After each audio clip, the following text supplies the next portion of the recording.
real estate, fitness, and no bullshit real life talk. Right, and 3, 2, 1. Well, we already skipped that. Hello, everybody. Welcome back to the DevNJmg show. My name is Devin Rose, and this is John Glenn, JMG. JMG Jimmy Baby. All right, so we are back at it once again. And so far over the podcast, we have covered an array of topics, and we will continue to do so. However, John came in today, and John's the planner, as we discussed in the previous podcast, which is good because sometimes I need a little bit of structure. And John said, let's keep it a little bit more real estate related today. So whether you're here for the real estate or not, I can't tell you people I talk to that want to become real estate agents. It's something they consider, and then I just tell everybody, them, that opportunity's there. And I tell people, I think almost anyone, even if they just do it on the side, they can make a side hustle out of it. Like a lot of people take that approach, but they just got to stay a little bit consistent. Yeah, more consistent with it. Don't be an absentee part-time agent. That's not good. But real estate also, things we're going to talk about today, they apply to business. I mean, it's not just real estate. So if you're, in any type of business or work environment, obviously everyone works. I think you can apply a lot of this stuff with real estate to business in general. So, and that's why normally when we talk, we'll say real estate, but I always end up prefacing the word entrepreneur because that's what it is. And all of these things, like I can go watch a video from multiple different people that's within a completely different business, and I can apply it to myself. Yeah, because it's what's like the foundation, which is consistency, the mindset, and prospecting, basically. Right? All businesses require all of that. Every single business there is. If you don't have sales in a business, you don't have a business. Period. Yeah. So, and that's the first thing. I think that's the biggest mistake that people make starting a business is, do I know all the details of the business? How am I going to service my customers? Is my marketing perfect? Is this perfect, that perfect? I got to do A, B, C, D, and Z. And all you really need to think about is how the hell are you going to get a customer? Because, servicing that customer, client satisfaction, customer service doesn't mean anything if you don't have a customer. So how are you going to pay your bills? How are you going to grow your business? It's sales. So that's your first step in any business is getting sales. Yep. How do I get sales? Absolutely. Yeah. Because the money has to come from somewhere. Yep.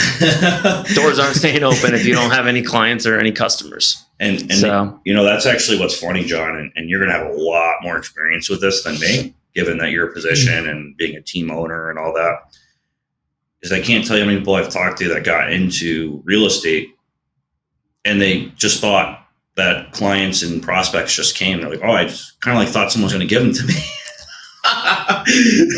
No, it doesn't work like that. They do on some real estate teams, and it's called a really, really low commission. 10%.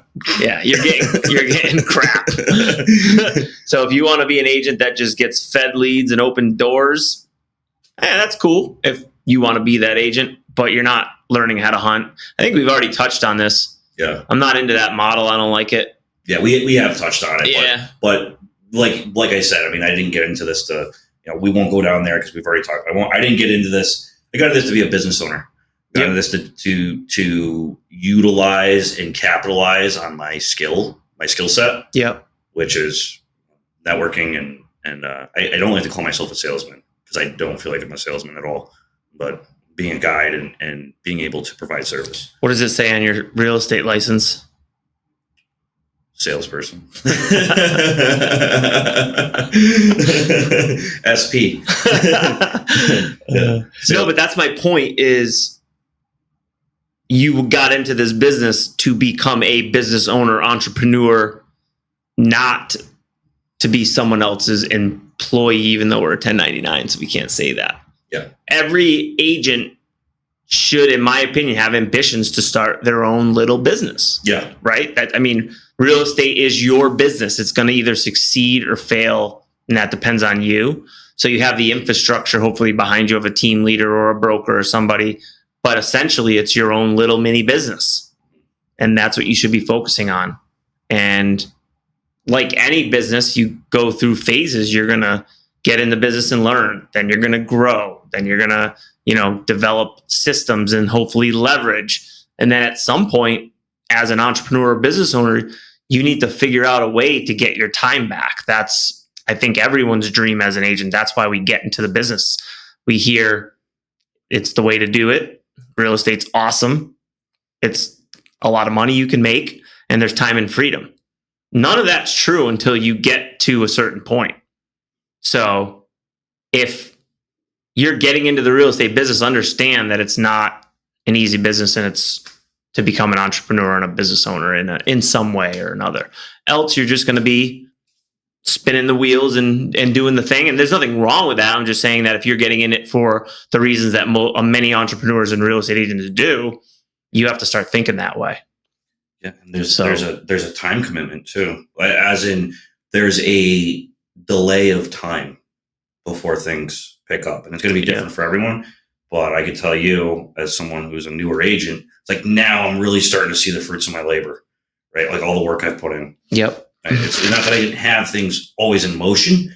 However, now it's like, okay, well, this is coming back to me. This is coming back to me. Like, what is this going to look like in another 6 months? What is it going to look like in another year? Because then I'm just continue to build upon that foundation. How many people, this is something I said when I first got into this industry, is I want to be the guy. People look at me. They already know. People know me as a bodybuilder, right? But I want to be like, bodybuilder. You work out? Bodybuilder, real estate, right? Like those two. I want those, Devin, bodybuilder, real estate. I want those things to be synonymous with each other. I want to be that guy. That's a great, what do we call it? Avatar? Yeah, I guess. I guess so. Yeah. Like, I mean, that's my niche. And I'm actually was just telling John before the podcast, telling somebody else as well, I was like, oh, holy crap. Like my little niche thing I played, could there have been a better niche? There's always something better, but the niche that I've played, because I'm not playing it, I'm just doing me. It's starting to like actually pick up. It's because it's in here. Yeah. I mean, you're not trying to be something you're not, or do something you're not trying to fake it till you make it. You're literally preaching what you practice, being you every single day. It comes easy. Social media comes easy because of it. I think we're trying to a lot of people are trying to play this big front on social. Let's figure out what kind of content we can make today. You're just doing Devin every day. I'm just, and your social media channels show that.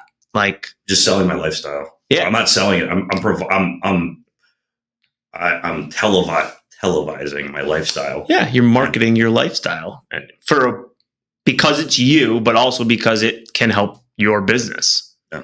So, and I think that's a great image. Everyone loves the fitness person, strong mindset, hardworking, real estate agent. You're going to attract people to yourself. And then the people I don't attract, that's okay. Right. That's what I realized. One of the biggest things, this is an analogy I can make. And this is something that taught me a lot in my life. So I started losing my hair when I was 12 or 13. First time someone pointed out to me, it crushed me, dude. Like my hairline was receding. I'm like 13 years old, I hit puberty young, and I guess it was like, no, you got to take something away. You got too much going on, kid. We got to take something away from you. So the hairline starts to recede. And then finally, when I went around and I got around to the point where it's like, okay, I'm a man. I have things going on in my life. I'm happy with who I am. I shaved it off. I received so much freedom, and I'll tell you exactly why. Which is because I was able to come with the terms that not everyone. So let's speak in the terms of relationships. Some girls aren't going to like the bald head, and that's okay, because there's other ones that do. Yeah. So why am I worried about the people that don't like the bald head? Right? they want to touch it. Everything. Yeah. So I've been able to apply that, and this is very important because it was really a big thing for me in my life, and it taught me a lot. So I've been able to apply that same mindset, that mindset of abundance, right? That mindset of abundance within business as well. Why am I worried about the people that don't like me, that don't want to work with me, when I can put my focus on the ones that do. Yep. Because even if 5% of the population had interest in working with me, that's a lot of freaking people. If I get in touch and work with 5% of the population, I would. Not just that, you're going to enjoy who you're working with much more when there's similarities, and they're attracted to you for reasons because they see something in you. Yep. And when you're working with family, friends, or people that relate to you, have common interests, you're just going to get along with them better. Mm-hmm. It's going to make your job so much more fun and enjoyable. So I think that's really, really important. Like, I've had a lot of changes lately in terms of trying to realize what I guess life's all about, right? I'm done with the whole, I'm going to do something I don't want to do. Like, same. You have to do certain things, like from a work standpoint, that we don't want to do, right? I don't want to do this today, but I have to do it. It's my job, or it's what I need to do to get to the next level. But in terms of like being miserable all the time to do it, no. Like if it's like I have to do this to get to a certain point, okay, I'm going to do it. But if it means I'm not me anymore, or my life is miserable every day because of it, not doing it. Yep. Like, and I think that's bad advice from a lot of, gurus or people who made it out there, because we're getting off topic here, but I don't think we are. Like, I think no, this is right on the real estate. You're talking about. Yeah, I mean, this is real estate for sure. But like, people are giving bad advice out there. Like, not everyone thinks like a multimillionaire and doesn't have the ability to. So if you're a multimillionaire out there, like flaunting on social and saying you can do it, like, I get the positive mind, anyone can do it. Not everyone can do it. No, like there's a reason why you're in the top 1%. It's because you think differently. And I don't care what anyone says. Not everyone can do it. And like, I'll give you an example. I have no intentions of becoming a multimillionaire. Like, could I do it? Yeah, I think I probably could. Would it take?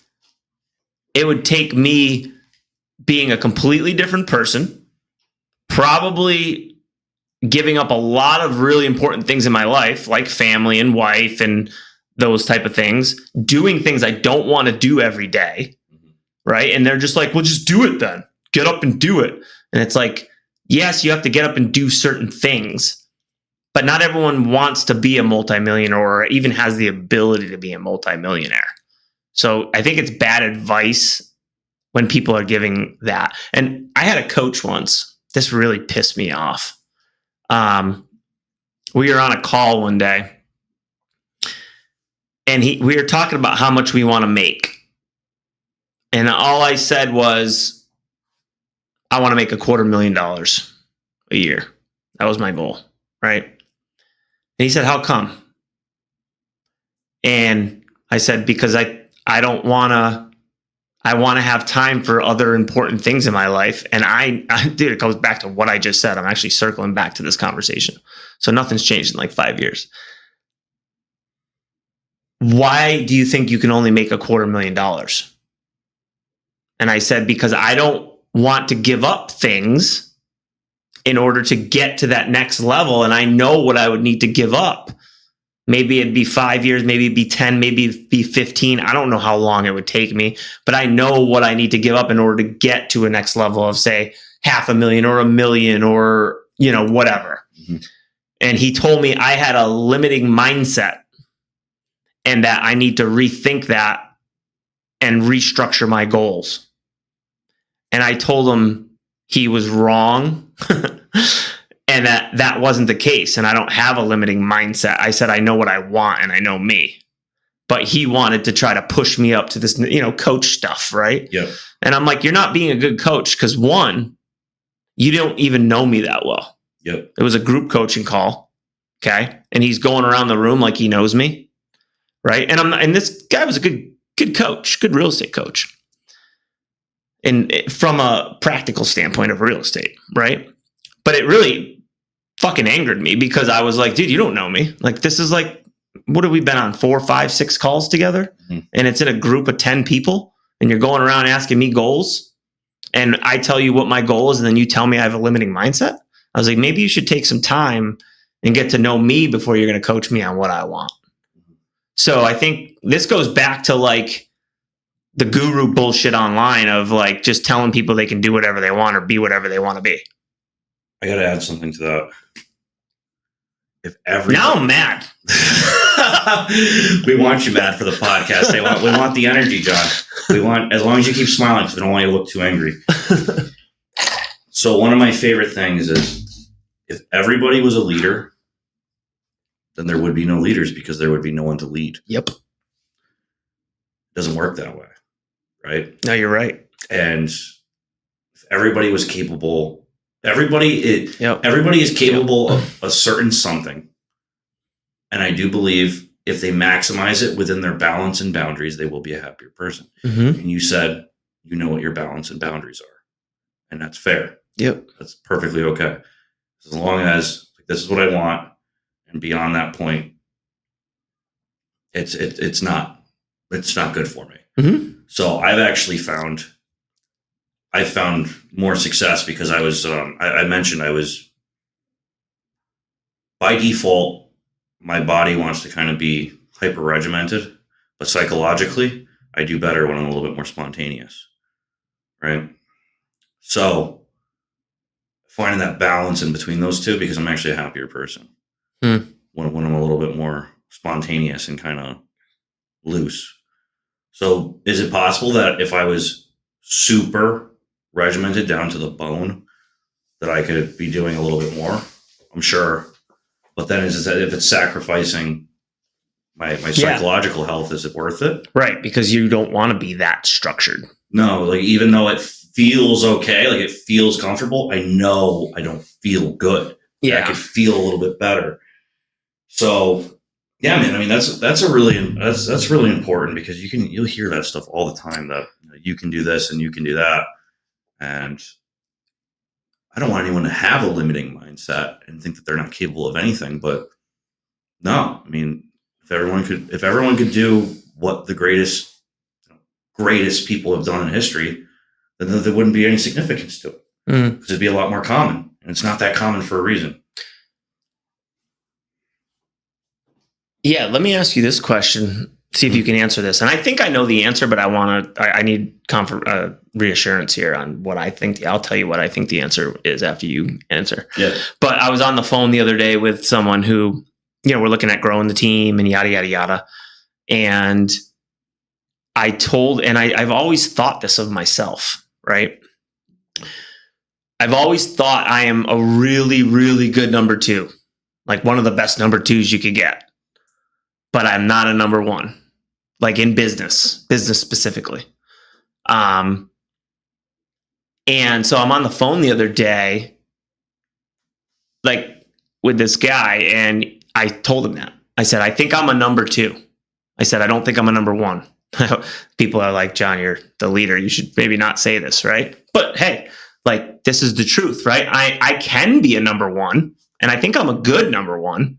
I don't think I'm the number one. Like maybe I don't belong in the number one role because I'm just better as a number two. I could be a number one, right? Because I am a number one right now. I'm in the number one role with my partner, but I think I'm genuinely a number two. And I think that's where I belong. I want someone. I have a very conservative approach to things. I know me, right? I don't like put a ton of risk on the table like you need to if you really want to grow fast from a financial standpoint. I'm too conservative. And I think number ones need to have a level of risk to them as well if you really want to get to the next level. Anyway, stop rambling. Point being, this guy, I said, I don't think I'm a number one. I think I'm a number two. I think I'm like you as a number one, you want me as a number two. That's the way I feel about myself. Mm-hmm.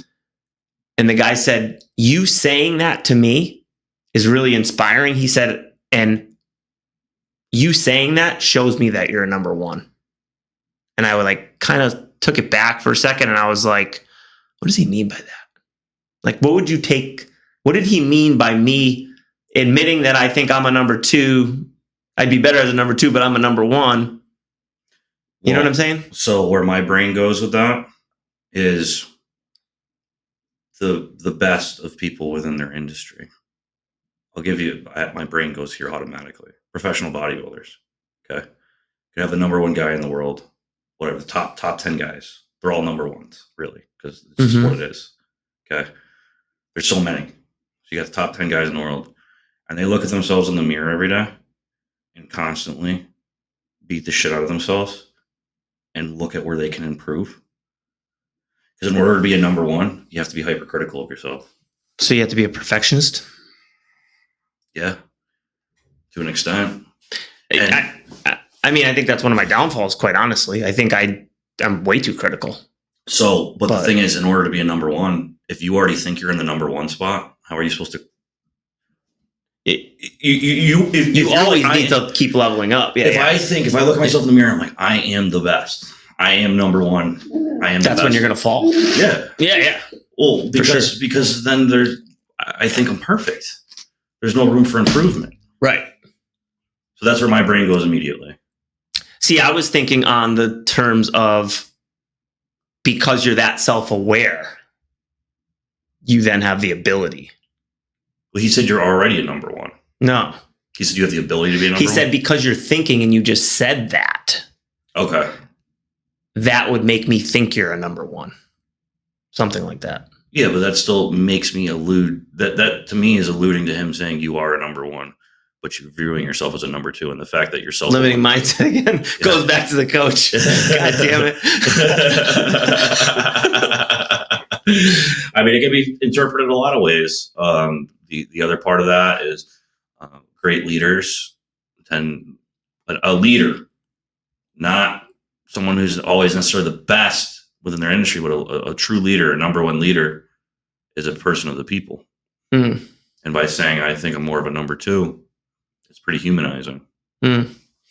Somebody who looks at themselves to such a high degree can almost seem impersonal, dehuman. Not. Yeah, I'm gonna stick with the number two, man. After all that, that's just where I like truly feel like I belong to the core. Like, and not that I can't be a number one. I'm a number one right now, like, to my team, right? Are you afraid of failure? No, I fail every day. Yeah.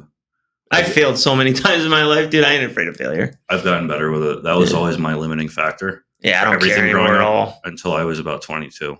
That's something I started working on my fear of rejection, working on fear of failure. Yeah. All those things. Yeah, I could care less anymore. I used to, same thing. Oh, like it broke. It was breaking. It was handicapping my entire life. Yeah. I didn't realize it. I was self-sabotaging myself because I was so afraid of failure. Mm-hmm.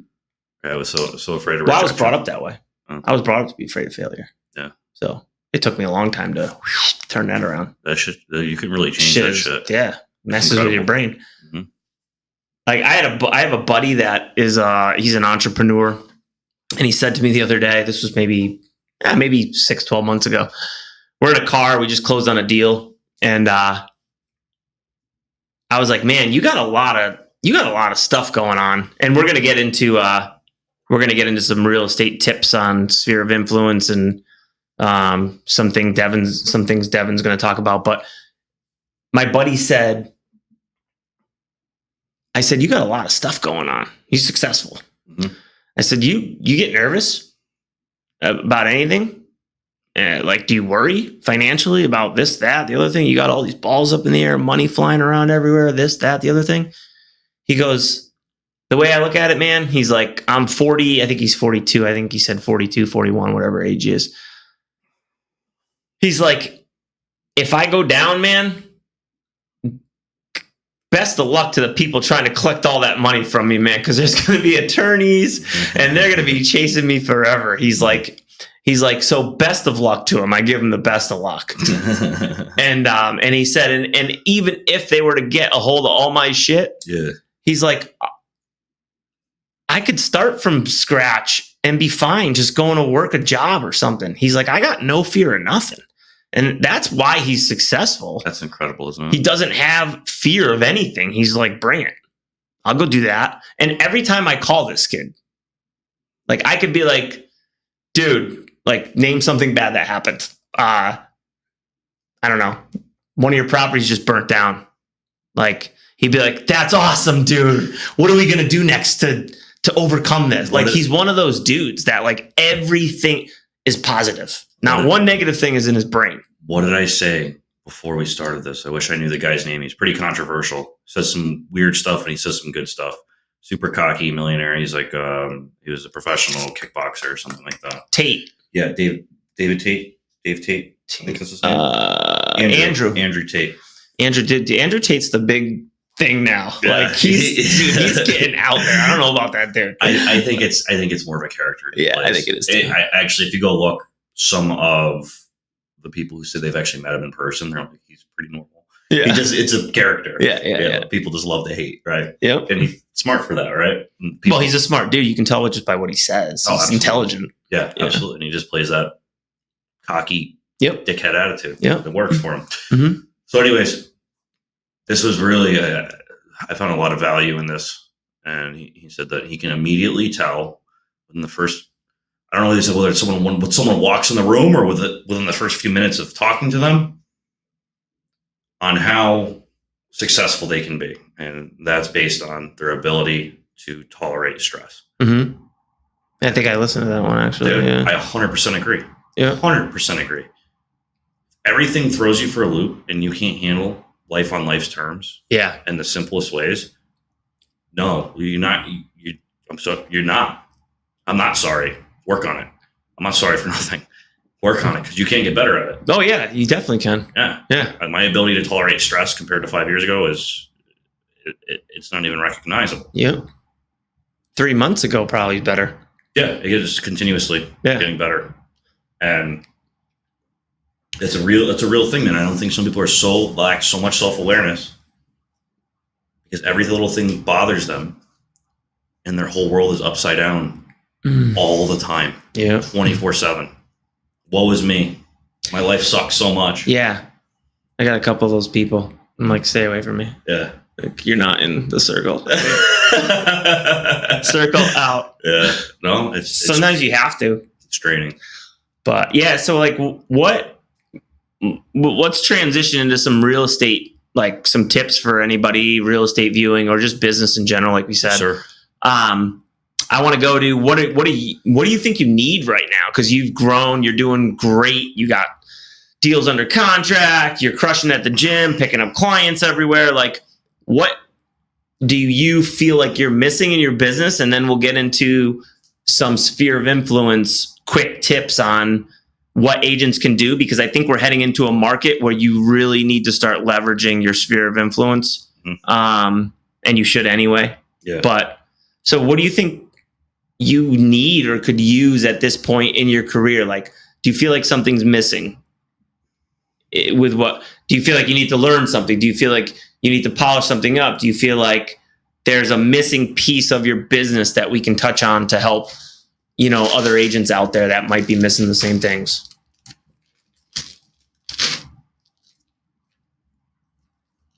Getting better, and not necessarily getting better, evolving follow-up. Evolving follow-up? Yeah. And I don't mean follow-up with somebody who's actively looking. I mean follow-up just with prospects that could be 2 years from now. I know that's something we've already discussed when you were teaching me, right? Mm-hmm. And just your birthday cards, reach outs, things like that. Some way unique to touch people. That's something where I'd like to work on down the road. Yeah, I think that would be something that's something I'd find a lot of value in. I feel like other people receiving that extended, that unique follow up. So, with like an internet lead, or with like a friend or a family, or like someone you meet at the gym, or like people I meet out. Like anyone. Yeah. Just unique ways to touch them. Yeah. And I mean, I'm not saying, hey, I met someone a couple of weeks ago, let me follow up with them in a unique way within 3 weeks. I'm saying something more long-term, I guess. And you've laid out ways to do it. So I guess it's more so me putting it and utilizing it. So I think there's two things we can immediately touch on with that. Mm-hmm. One, obviously, there needs to be an element of, did I get their information in order to follow up? Because if you didn't, then you can't. So that's the first thing. You need to be really good at every conversation you have. One, having a good conversation so they remember you and like you. Yep. And then two, getting their information. Yep. So you can follow up. And then from there, I think it's a handwritten note, simple, clean, great meeting you. Like, hey, nice meeting you over at the da-da-da-da-da. Would love to chat again sometime or hang out or go golfing with you like we talked about or work out like you talked about or whatever that commonality is. Just a handwritten note to them. Could be an email. Doesn't have to be, handwritten either if you don't have their address or whatever. Some type of follow-up from that original encounter, right? I think that's really key to solidify that relationship as opposed to just, okay, we talked one day and then you were just a person in my life for 15 minutes and now you're gone. How would you deliver that note? Like mail? Yeah. Yeah. Yeah, just throw it in the mail. I got to ask this for full transparency. How often do you ask for someone's address the first time you meet them? I used to. Really? I don't anymore. Yeah. Yeah. I feel like I could get awkward. Yeah, I mean, it can. I'm a big component of the phone. And, hey, what's your number? I'll text you my information. That way you have their number. Yep. Right? And then if it's like cool like that and be like, what's your email too? But yeah, I mean, address is harder. I would usually get the address later. Yeah, later date. Yeah. So like just an email's fine, a text is fine, a handwritten note's fine. Anything following up like a couple days later or a day later or whenever. And then another thing that you can do is simply when we're talking about people could be anyone, but not like someone you just met or something, but pick 5 people a day and just text them and say, hey, Devin, it's John. Man, I haven't talked to you in a long time. Just wanted to check in and see how everything's going. What the hell are you up to? That's it. Just conversation. That's what I do. So when people, obviously there's people who are closer to me. I have a pretty strong, so I check in with them more often. Because this isn't just about business. It's actually, I mean, it needs to be a genuine check-in, not. That's what I'm saying. Yeah. So if anyone here listening, when we're talking about this, I want to make this very clear. This is part of the business, but the thing is it's because I actually want to do it, right? Mm-hmm. It's like I want to, and then I also this is just how it works. So anyone who's not already in real estate, and this is how it works. This is how it works it doesn't matter if you're in real estate and art, it's about relationships, period, in life. Well, because I think some people could get the misconception that this is all purposely like, can I get a deal from this text message? And that's not the intention at all. My job, John's job when he was actively selling, right, all the time, is people's relationships tend to already be important to them. Now imagine your job is to grow those relationships. Mm-hmm. Then you have a whole nother level of like, okay, my free time is to grow relationships. Like my free time, my work time is growing relationships. That's what it is. That's how I look at it. Well, yeah. And how good does it feel for someone to just, do you like it when someone says, hi, how you doing? Haven't talked to you in a while? So you're like, Devin's a cool dude. He just texted me for no reason. I'll be in my car. Watch this. Ready? Hey, Siri. Text John. No, Siri. Text John Glenn. Hey, John, what's going on? How are you? How did the game of golf go? Yeah. Round of golf go? Boom. Send. Exactly. I just text a chat. I do that all the time. Or what if you did something successful and I texted Devin and I was like, Devin, dude, that was an awesome job you did, man. Congratulations. Yep. You're like, cool. That made me feel good. Yep. It's all relationships. So I think, when we're talking about sphere of influence, because we're going to roll right into that. Mm-hmm. That's what we're doing with sphere of influence, right? It's handwritten notes when you meet people. It's email follow-ups, text follow-ups. It's text 5 people a day. Just say hello, mm-hmm. right? You can come up with some tips. I got some right now. I have a very, there's a sphere of influence plan that we teach our agents. It's not the only plan out there. There's a million things you could do. So it's just some ideas. But you should have everyone that on a monthly newsletter. So you should create a newsletter. And the newsletter shouldn't be boring or templated or the same shit that everyone else is doing. You should make it personal. So there should be a video of yourself in there every month, right? Or bi-weekly, whatever you want to do. And it should be saying something short and sweet. Doesn't have to be long, 15, 30 seconds. Hey, it's John. Just wanted to give you an update. What's going on in this newsletter? Blah, blah, blah, blah, blah. Market's doing this. Here's what I've been up to a little bit. Do you need anything? I've seen that interest rates have gone up. Don't worry. This is how we could help you out with this. Whatever the situation is, have a quick little video. It could, and then have a nice newsletter. It doesn't have to be complicated. It can be really, really simple and just crisp. And it shouldn't take time. Like if it's taking you an hour, 2 hours to do a newsletter, you're probably taking too much time, like an hour max, right, on a newsletter. And then the second thing you should be doing is every CRM you have has a monthly market report for the city that people live in. So if you have people's addresses, you should be sending them a market report every 30 days. Every quarter, you should have something that's going out for seasonality. Like it's the summer, got to check the ACs, like got to do this. It's the fall, we got fall cleanup. It's the winter, did you check your HVAC? Like there's a list of maintenance items for every season. So like seasonally, you could call them with a seasonality kind of checklist. You could email them as part of your newsletter too. You could do both, right? And then Facebook, like you should be checking in every day on people with Facebook, like all your friends, family, past clients.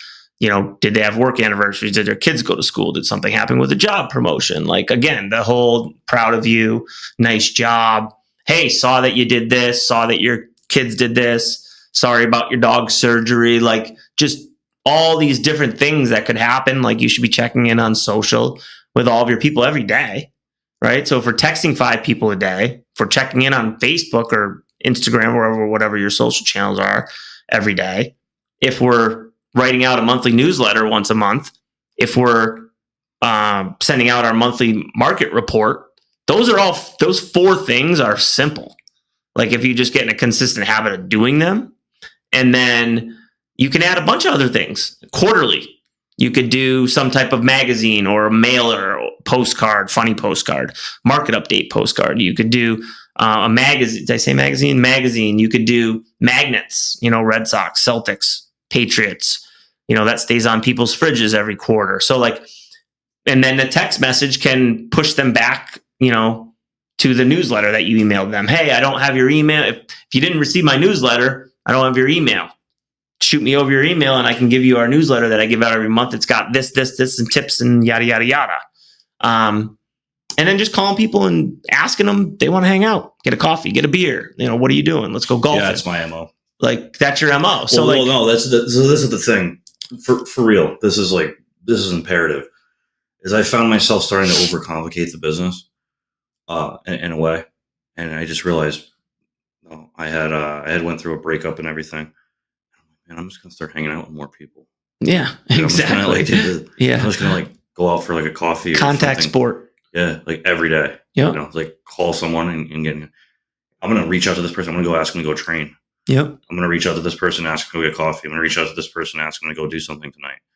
And all of a sudden, what do you know? Boom, boom, boom, boom. I meet this person. I meet this person. I meet this person. I meet this person. Mm-hmm. And it's just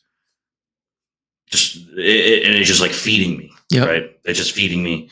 And a lot of these things are more long-term, but it's there. Yeah. It's there. It's relationships. It's contacts. Yeah. I mean, over everything, man, I see me getting most, if not all, of my business via SOI. I mean, you could say SOI, but a lot of these people are people I meet and then just stay in contact with, mm-hmm. integrate into the SOI, right? This is a stranger that becomes a friend that becomes more of a relationship, whatever. Or I should say more of a stranger becomes acquaintance, becomes friend, or whatever, but we stay in contact. Yeah. Get really good at asking questions of people and being a good listener. That's how, you're going to get those relationships and figure out where people are and what do people need? How can you help them? Everyone needs something, right? And I bet you the majority of people need nutrition and fitness. Like everyone needs something and you can help them. And it doesn't have to be about real estate. It can just be about a relationship and helping somebody. Yep. That's it. And it can make you feel good. So yeah, it's funny. Before I even got into this industry, it was always, let me know what I can do to help if you ever have any questions. What are you eating when it comes to nutrition? What are you eating right now? Send it over to me. I had some random kid reach out to me. I posted an Instagram reel and he commented. He's like, hey, what's a good idea for a push workout? I'm like, listen, I'll send you something right now. It's not complicated, but I'll write something. It took me. Well, I was looking at all these different websites and I could do this or that or that. It took me 90 seconds. I wrote him a DM. I said, follow me, send me a DM. Yeah. DM me. It took me 90 seconds. I said, do this. Messaged me back 2 weeks later. He's like, this is amazing. Yeah. Took me 90 seconds. I'm not going to get anything from this kid. I don't know him. He lives halfway across the country, but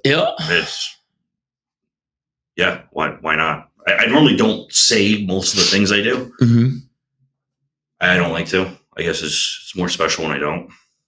But yeah, this little small acts of kindness, I believe that's going to come around anyways. That people overcomplicate everything. To go back to what you're saying before, it's your SOI plan is super simple. Stay in touch with people. Like if you're not thinking about people every day, you're not doing your SOI plan. Yeah. That's it. So like, don't overcomplicate it.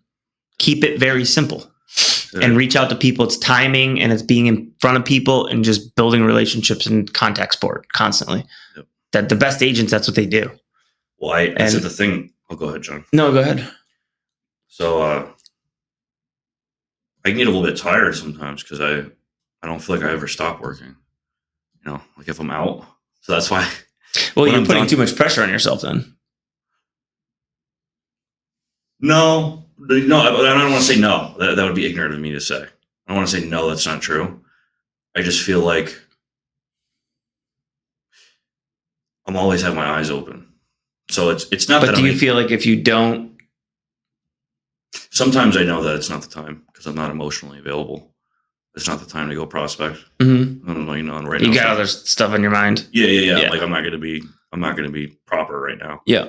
But you don't have to be like that constantly. Like when you're out, you do need to learn to shut it off. I'm saying you need to be consistent about certain things. Oh, right now, no, I'm not shutting it off. I shut it off when I'm home by myself. I don't want to shut it off right now because I know this is the time. This is the time where I need to get all the groundwork laid, and then turn this into a referral business. That's where my head is right now. Right. Yep. I want this to become a referral business, just like it is for my friends in other industries. That's centered around sales. At this point, 1 year anniversaries. Then make sure you're reaching out for 1 year anniversaries for all your clients.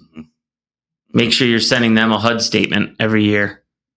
For their taxes. Yeah, that's something nice to send everyone. Here's your HUD statement from your sale. You probably lost it. Like that's a good one.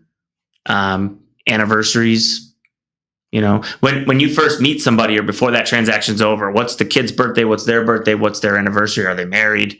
When's their home anniversary date? When are their birthdays? Do they like dogs? Do they like cats? Do they like pool?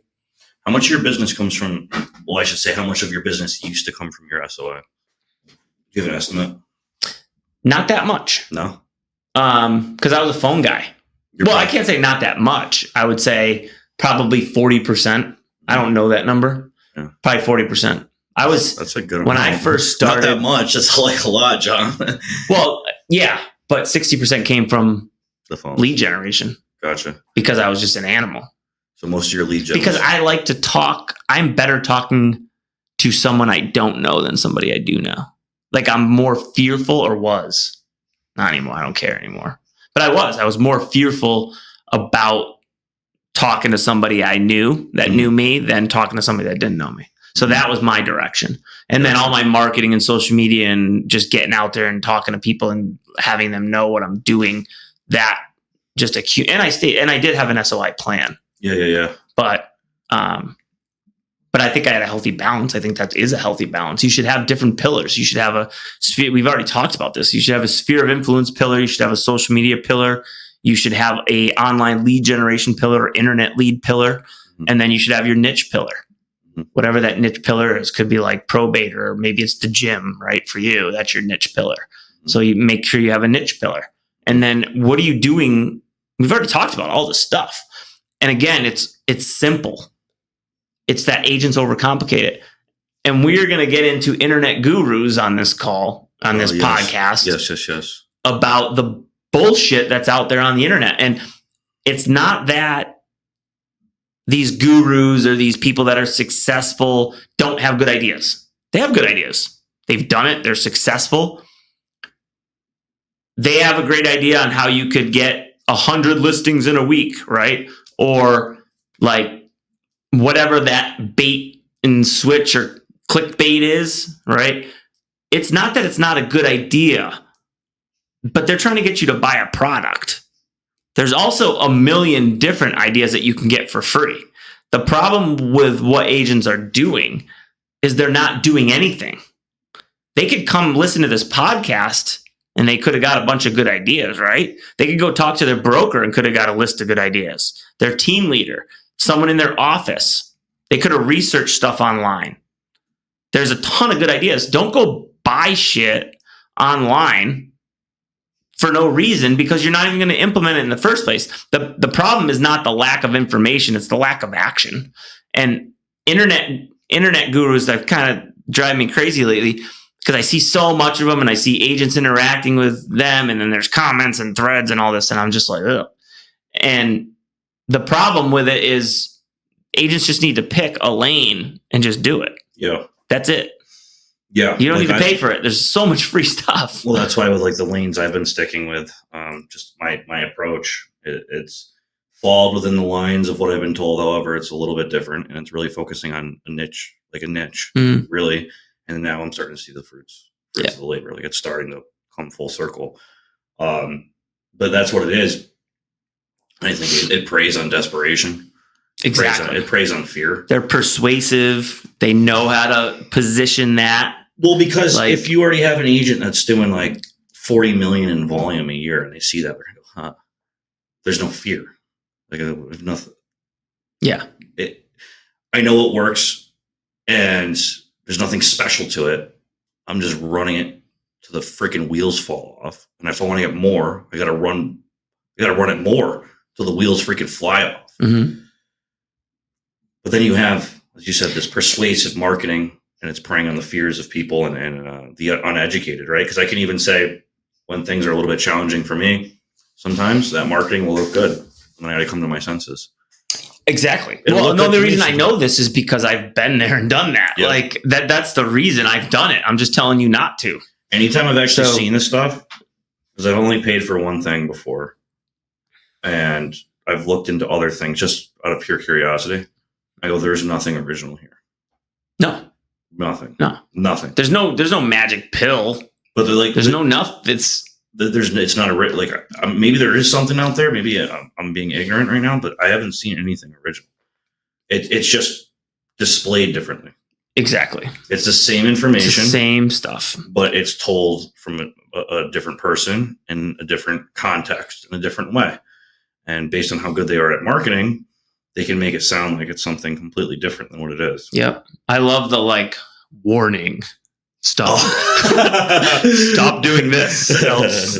Or they'll name something that you shouldn't be doing and then they'll say something else, but it's like the same thing or something similar. It's a play of words. Yeah, dude, it's manipulative. It's stupid. But you know what? They're making a bunch of money online from people who are never going to take action on buying their product. And that's the reality. And they're happy and they're doing great. They're great at marketing and persuasion and good for them. Yep. I'm just saying, don't get in that trap. And I don't think everyone who's a guru is a bad person either. No. Like for real, this is important because sometimes these people, they may be playing on it, but somebody's going to buy something. They're going to buy anyways. Mm-hmm. And they're providing information because there might be some people out there that may have needed to hear it differently. But if you've already bought in something, you've already spent a lot of time researching and looking for value and how to handle situations. There's no reason to go retread is what I'm trying to say. Well, and you shouldn't have to, if you're a real estate agent, you should have a team leader or broker or somebody that you can rely on to give you this information anyway. You shouldn't have to go buy it. That's the reality. That's what I'm getting at. Yep. So if you don't have that, then maybe you do need to buy it. But you should also think about where you're at. And I think in terms of what you should be looking at right now, like if you're an agent, like what's happening right now? Well, pre-foreclosures are on the rise. Maybe you want to start calling some pre-foreclosures.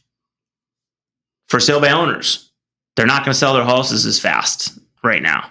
Perfect market for sale by owners right now because they're going to start sitting on the market because the market's changing. Before, they knew they could sell and they were right. Now, you can go in that argument of why you should list with a realtor versus for sale by owner, but the reality is they were selling their houses. Yep. We could have done a better job, of course, but they were selling them. So it was much harder to convince them. For sale by owners is a great market right now, in my opinion. Expireds are going to start happening. Price changes. So those three buckets, right? Maybe even absentee landlords is a great bucket because what's happening right now? Well, they could start the evictions and tenants. That's back, right? So absentee landlords could be in trouble right now. I think those are four great buckets that you could look at as an agent. Now, if you're going to, so you want to buy my course, it's www. No, I'm just kidding. But if you want to be good at it, you need to practice it and then do it for a while. Like if you call first sale by owners tomorrow, you're not going to do well. Like you're just not. But it's a numbers game and then it's a scripts game. It's a value game and it's understanding the market and understanding of for sale by owners mentality. So, and that goes for expires or pre-foreclosures or anything. You're not going to say the same thing to someone and don't tell a pre-foreclosure, they're in pre-foreclosure. Not the way to do it. Hey, I heard you're in trouble. Like warning. Warning. But the point is practice, consistency, follow up, close an appointment. Don't give up. Like for sale by owners expires, those you're dying on lists like that, they take a while. It doesn't matter what course you're going to go buy. You're still going to have to get over those things I just mentioned in order to become successful. It's not the course, it's you. It's the action and the consistency behind it. So that's all I got for today, I think. You got anything else you want to... No, I think that's it. Yeah, that's it, John. I mean, I'll tell you this. If anyone actually listens this far in, if nobody tells you they love you today, I do. And there's not a damn thing you can do about it. All right. Let me find or sell you a house. We'll sell your house or I'll... I don't know. All of a sudden this wave of tiredness came over, so I'm getting loopy. Listen, if you know an agent, I'm better. Give me a call. All right, I'm out. All right, John Glenn is out as well. All right, thanks for listening, everybody. Remember to subscribe, make some comments. Oh, did you just press stop? Not yet. We're going to start bringing on some people for the show. So if you are listening, then let us know who you want to hear, what topics you want to discuss. I'd like to start bringing on some people. Yeah. Start spicing this up a little bit. Yeah. So I think that's something we're going to look at, and let us know what you're thinking, what kind of topics you'd like to hear related to real estate, fitness, and real life, no bullshit. Yeah, the only thing that has actually held us back from bringing on guests so far is we're going to have to do a whole new audio setup. So this would have already happened, but unfortunately what we're working with right now, although these are not cheap Devin's by any means. This thing's falling. Yeah, I was able to put, the mic themselves are not cheap. So, Devin's tech and audio skills were put to use, even though they're not that great. You're doing great, man. I got it figured out. But anyways, we will get some guests on, and I hope you all have a beautiful day. And I am out of here. Peace.